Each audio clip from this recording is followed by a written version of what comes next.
Welcome back. This is Mrs. Reich. We'll be reading Magic Treehouse, book number 18, Buffalo Before Breakfast by Mary Pope Osborne. We will pick up at chapter 3. Chapter 3 is Black Hawk. And as we come to any pictures, I'll make sure I'll show you what's going on. And that way you know what's going on with Jack and Annie. Here we go. Jack stared at the circle of the teepees ahead. Busy people in buckskins moved about the circle. Horses and ponies grazed nearby. Jack took out the research book and he found a picture of the teepees, and he began to read. In the early 1800s, many different Native American tribes lived on the Great Plains. The Lakota were the largest tribe. They lived mostly in the areas we now call North Dakota, South Dakota, and Minnesota. Jack pulled out his notebook and he wrote, Early 1800s, Lakota were the largest tribe of Great Plains.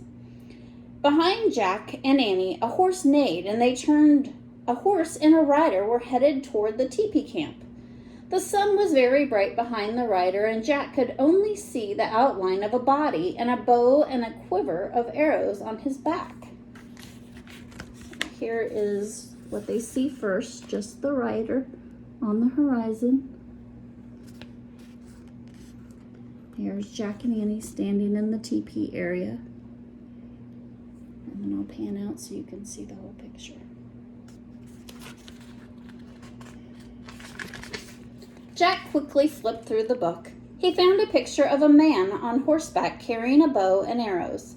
Below the picture it said, Lakota Warrior. Jack read, Everything changed for the Native Americans on the Great Plains after white settlers arrived in the mid-1800s.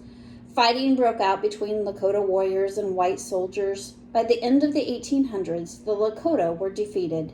They lost both their land and the old way of life. Jack looked back at the rider. The warrior was coming closer. Get down, he whispered. Why, said Annie. This might be a time when the Indians are fighting with the settlers, said Jack. The grass rustled as the warrior passed by them, and his horse neighed again. Arf, arf, arf. Shh! Jack whispered, but it was too late. The warrior had heard Teddy's barking. He galloped toward them and he grabbed his bow. Wait, shouted Jack, and he jumped from the grass. We come in peace. The rider halted. Now Jack saw that he was only a boy on a pony. He couldn't have been more than 10 or 11 years old. Hey, you're a kid, said Annie, and she was smiling. The boy didn't smile back, but he did lower the bow while he stared at Annie. What's your name? She asked the boy. Black Hawk, he said. Cool name. We're Jack and Annie. We're just visiting. We live in the Frog Creek Woods in Pennsylvania. Black Hawk nodded his head. Then he turned his pony around and he started toward the Lakota camp. Hey, can we come with you? Annie called. Black Hawk looked back at him. Yes, he said. Meet my people. You mean your parents? Said Annie. No, they died long ago, said Black Hawk. I live with my grandmother. Oh, I'd like to meet your grandmother. I'm going to see my grandmother today, too. Black Hawk nudged his pony forward again, and Annie followed with Teddy. Jack didn't move. What if the Lakota are at war with white settlers, he worried. What if they think that we're enemies? Annie! Annie! Jack called again softly. We don't know if it's safe or not. But Annie just waved for him to come on. Jack sighed. He opened his research book and quickly flipped through the pages. He wanted information about how to act with the Lakota. On one page he read, Good manners to the Lakota means speaking few words as possible and sharing gifts when visiting. On another page he read, The Lakota admire those who do not show fear. Jack's favorite piece of information was, holding up 2 fingers means friend. Jack put the book away, and he ran to catch up with Annie. Annie was telling Black Hawk all about their grandmother. The boy listened silently. Annie, Jack whispered, I just read that it's good manners to be quiet, and we should give them a gift and not show any fear. Also, hold up 2 fingers because that means friend. Annie nodded her head. You got that?" Jack asked her. "Sure. No talking, no fear, no problem." Jack looked up, and he caught his breath. Ahead of them, the people at the campsite had all stopped what they were doing. All the eyes were turned to Jack and Annie. Jack quickly held up 2 fingers, and Annie did the same thing. Chapter 4, Good Manners. Black Hawk led Jack and Annie toward the teepees. Everyone kept watching them. Jack couldn't tell what anyone was thinking. No one looked angry, but no one looked very happy either. Jack wondered how to appear brave. He glanced over at Annie. She was walking tall and straight, and her chin was up. Her face was calm. So Jack straightened his shoulders, lifted his chin, and he felt a little braver. Black Hawk stopped and slid off of his pony, and the pony headed for the grazing pasture. Then Black Hawk led them to a teepee. It was covered with buffalo skins. "Grandmother is inside," Black Hawk said to Jack and Annie. Inside the teepee, it looked like a small round room. A fire burned in the center, and smoke rose through a hole at the top of the teepee. An old woman sat on animal skins, and she was sewing beads into a moccasin.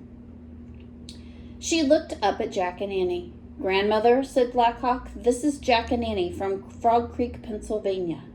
Jack and Annie both held up 2 fingers for friend. Grandmother raised 2 fingers also. Then Jack took off his coonskin cap, and he gave it to the grandmother. She put the cap on her head, and then she laughed. Jack and Annie both laughed too. Grandmother's laughter and kind face reminded Jack of his own grandmother. "You wish to learn our ways?" she asked him. Jack and Annie both nodded their heads yes.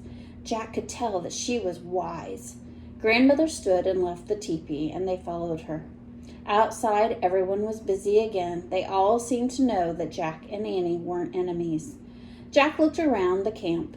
Men and boys carved bows. Women and girls pounded meat and sewed clothes. One girl was adding claws to a buckskin shirt.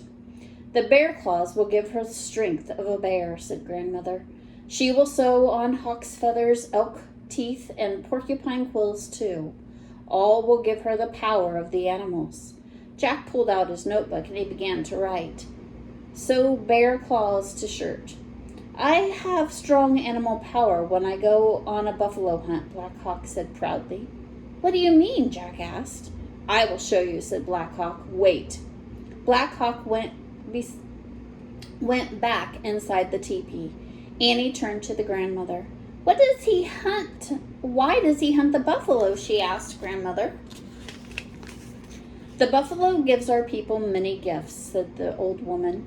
"Food from his body, teepees from his skin, tools from his bones." Jack started making a whole list. "Cups from his horns," Grandmother went on, "ropes from his hair, even winter sleds from his ribs." Jack finished his list. Buffalo, skin, teepee, bones, tools, horns, cups, hair, ropes, ribs, sleds. That reminds me of the seal hunter in the Arctic, said Annie. He used all the gifts from the seal's body. He didn't waste a thing. Just then, Teddy began growling and barking. Jack and Annie turned around, and they both gasped. Coming out of the grandmother's teepee was a huge wolf. Chapter 5 will be Sunlight and Midnight. Here's a picture of the girl, the grandmother, and Jack and Annie.